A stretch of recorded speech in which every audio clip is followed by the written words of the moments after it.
Magandang araw po sa inyong lahat. Kumusta po kayo? Ako po si Eva Gacula Servano at samahan niyo po muli ako sa ating pong talakayan sa ating programa ngayong araw na ito. Ang ating pong verses na nababasahin sa Bible ay nasa 1 Samuel 18, 1-16. Medyo mahaba po ito kaya nirequest ko po kayo na basahin niyo po siya at pagbulay-bulayan.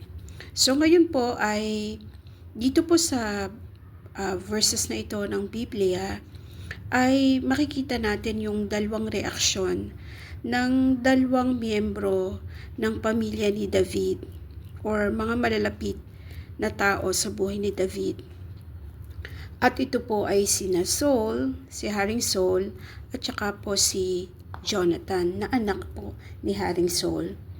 So, ang ating pong tanong sa araw na ito ay how do we handle success po ng ibang tao? Paano mo po natin yung parang nagre-react tayo sa mga tagumpay ng mga tao sa paligid natin?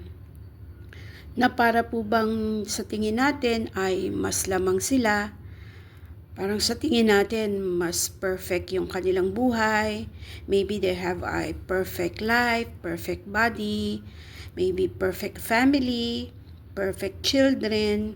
So, how do we deal po sa mga success ng mga tao sa paligid natin?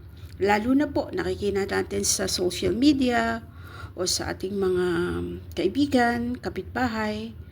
Paano po ba tayo nagre-react sa kanilang mga tagumpay? So yan po yung ating tatalakayin at pagbubulay-bulayan sa araw na ito. So nakita po natin ang dalawang uri ng reaction ni King Saul at ni Jonathan.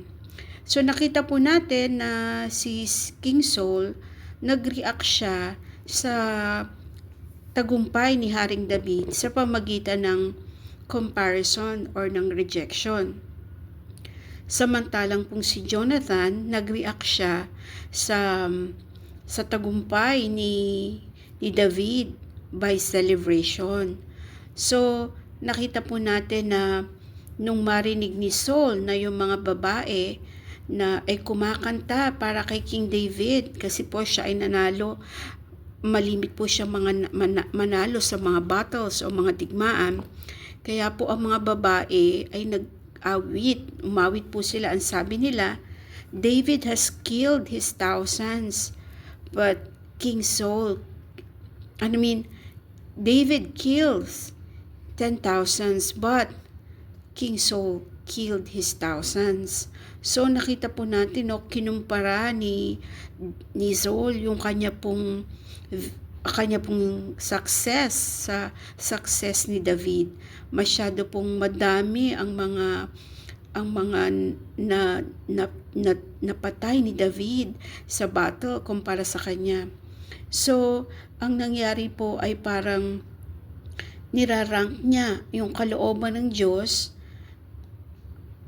sa kalooban ng Diyos sa ibang tao, no? So, tinitingnan niyo po na parang mas better deal yung kay David kaysa sa kanya. Tinitingnan po na, God favors David more than me. Nakita po natin yun, sa buhay ni Saul. Masyado po siyang nagalit. Kung babasahin po natin ang 1 Samuel 18, 1-16, nagalit po siya. At natakot din po siya kay David sa kanyang mga victories o sa kanyang tagumpay. So, samantalang si Jonathan ay nag-celebrate po siya sa mga victories ni David. At hindi nga niya po iniwan si David hanggang sa dulo ng kanyang buhay. Naging matalik na kaibigan niya si David. At sabi sa Biblia, doon nga po sa 1 Samuel 18, ay parang itunuring na siyang kapatid si David, no? So nakita po natin, ang pagkakaiba ng reaksyon ni Saul at ni Jonathan sa tagumpay ni Haring David. Sino po ba yung, minsan niisip natin, sino ba ang mas maganda? Sino ba yung mas nakakaangat? Parang lagi po nating tinitingnan ang success ng ibang tao. Pero lagi po nating isipin na wala naman pong perfect life. Dahil po tayo ay nasa imperfect world, imposible po na may perfect life. Ang nakikita lang po natin siguro ay fraction or kapiranggot lang ng buhay nila. Hindi po yung totality ng kanila pong buhay. So there's no use po para tayo ay magkaroon ng inggit o magkaroon ng jealousy. Ano po? So, atin pong parang manampalataya po tayo dun sa perfect, sovereign at loving na will ni Lord para sa bawat isa sa atin. At wag po tayong mag-compare sa iba, no po? Wag po tayong magselos dahil po ito ay nagbibigay lang sa atin ng di magandang pag-iisip at wala din po itong idudulot na mabuti sa atin. At nakita po natin yung side effect nito pong ganitong ugali ni Saul sa kanya pong buhay. Nakita po natin sa dulo ng buhay ni Saul, siya po ay namatay sa battle, no po? Nagkaroon ng side effect 'yon sa kanyang buhay.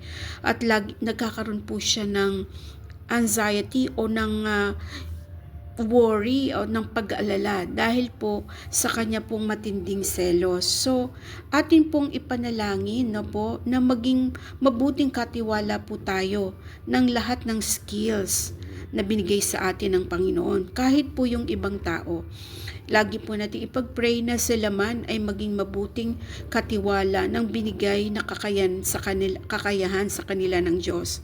Kasi lahat po ay may kanya-kanyang kakayahan na binigay ng Diyos sa kanila. Mas mabuti po na maganda po na ipag-pray natin sila at hindi tayo maging jealous o magselos. Ano po? At another thing po, pag tayo po ay nagsiselos, ay para po bang hindi tayo sigurado dun sa value natin sa Panginoon. Alalahanin po natin na God loves us perfectly. We are valued by God perfectly po and unconditionally. Kapag po tayo ay nagsiselos, para pong nire-reject natin ang kalooban ng Diyos para sa atin. So kasi sobra po na tayong kinain ng selos, di tayo makaselebrate sa success ng iba. So, niisip natin, they are a success and we are a failure. So, parang nagkakaroon po tayo ng resentment o para pong rejection doon sa binigay sa atin ng Panginoon. Sinasabi natin na, oh God, you gave me a bad deal. Or yung ibang tao parang mas better deal ang binigay mo. So, wag po nating iyon ang isipin natin. Isipin po natin at wag nating kalimutan na si Jesus ay mahal tayo. Sobrang mahal po tayo.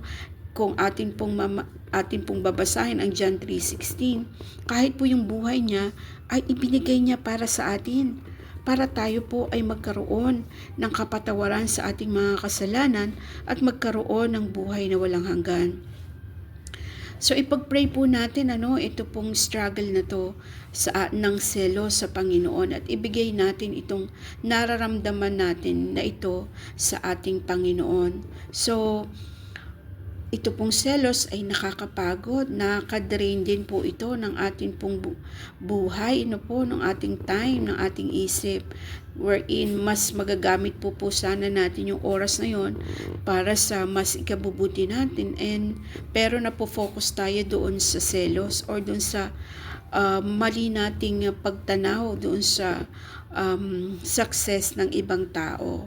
So, kung tayo po ay nasa ganitong sitwasyon, ito po ay hingi natin ng tawad sa Panginoon. I-cry out po natin ito in desperation. At naniniwala po ako na tayo po ay tutulungan ng Diyos to carry us through over this jealousy po sa ating buhay. So again, tayo po ay matuto sa kind of reaction ni Saul at ni Jonathan doon po sa success ni David. Ano po? At kunin natin yung mas magandang lesson at iwaksi po natin at ibigay sa Lord yung ating mga nararamdaman na jealousy sa atin pong sa mga tao po na nagkakaroon ng mas magandang success sa ating pananaw. So, yun po So sana po ay basahin natin yung 1 Samuel 18, 1-16. Makita natin ang mga magandang reaksyon ni Jonathan sa katagumpayan ni David at ang hindi naman magandang reaksyon ni Saul sa tagumpay ni David. At iwaksi po natin ang mga jealousy or hindi magandang pag-iisip sa tagumpay ng ibang tao. So, tayo po ay manalangin. Sa ngayon, ipanalangin po natin ang ating pong hindi magandang pag-react sa mga katagumpayan ng mga tao sa ating paligid o ng mga taong nakikita natin, lalo na po minsan sa social media. So tayo po'y lumapit sa Panginoon. Panginoon, lumalapit po kami sa iyo at hinihingi po namin ng kapatawaran ang aming pong pagiging jealous o pagkakaroon namin ng inggit na siya pong hindi nagkakaroon ng magandang resulta sa aming buhay. Patawarin mo po kami, Panginoon, kung hindi po kami makapag-celebrate at makapag-rejoice sa success ng ibang tao. Tulungan mo po kami, Panginoon, na mag-focus sa plano mo sa aming buhay at patawarin mo nga po kami, O Diyos, kung kami po ay nagkakaroon ng ganitong damdamin para sa iba. Alam namin, Panginoon, na Ikaw ay Diyos na nagmamahal sa amin at walang imposible sa iyo at na kaya mong alisin ang ganitong pag-iisip sa amin, maling kaisipan patungkol sa katagumpayan ng iba, Panginoon. At ma-focus po kami sa inyo, maging mapagpasalamat kami at ikaw lamang ang aming pong tingnan at hindi ang success ng ibang tao, Panginoon. Tulungan mo kami, Panginoon, na maging magandang steward o tagapamahala ng mga kayahang binigay mo sa amin. Ganoon din po yung mga tao na nasa paligid namin na maging magandang katiwala din po sila, mabuting katiwala din sila ng mga kakayahan na binigay mo sa kanila. Salamat po at tulungan mo po kami na maging mapagpasalamat sa buhay na binigay mo sa amin. Huwag namin itong ikumpara sa iba at patuloy po, Panginoon, na mamuhay kami na may pag-ibig sa bawat isa at alisin mo po yung jealousy o inggit dahil alam namin, Panginoon, na ito po ay destructive at hindi po ito makakatulong sa amin. So maraming pong salamat at binabalik po namin sa iyo ang lahat ng papuri at pagsamba sa pangalan ni Jesus na aming tagapaglingkod, aming tagapagligtas at Panginoon. Amen. So maraming pong salamat. So pagpalain po tayo ng Panginoon. So maging masaya po tayo sa ating buhay at lagi din po tayo maging masaya para sa tagumpay ng ibang tao sa ating pong buhay. So, pagpalain po tayo ng Panginoon ngayon at bukas. So, we become happy for the success of others so that we can always give glory to our God. So, maging masaya po tayo sa success o katagumpay ng iba para po maparangalan ang pangalan ng Panginoon sa ating pong buhay. So, muli po, nawa po ay nangusap sa inyo ang ating pong reflections ngayong araw na ito. So pagpalain po tayo ng Panginoon ngayon at bukas. Salamat po.